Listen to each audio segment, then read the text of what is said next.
ভালো লাগতেছে না, উমরেল্লা বসি।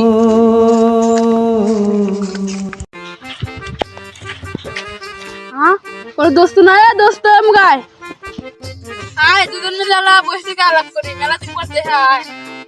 আচ্ছা বন্ধু, আসতেছি। আয় দোস্ত না বয়, আলাপ করে দুজন মিলে। দোস্ত তোর খবর কি? দোস্ত খবর ভালো না। কি? আমার যে শরীর আসলো বুঝছো দোস্ত, এই পাড়ার লোক আমাকে দিয়ে দে, আমার শরীর আসতে যাইতেছে না, আরো বেজাল আছে দোস্ত। আমার যে বাপ আমাকে দেখতে পারে না, আমার বাপ হলো উড়ি। বন্ধু তুই কি আগে দেখিস নাই আমার কি বডি আসিল? এই বাপ আমার কামড়া ওরা হাজারটা অনেক বানা দিল দোস্ত। আরে দোস্ত আসলেই তাই। থাক দোস্ত যাই, তুই আমার সমস্যাটার সমাধান হয়ে পারবো না, থাক।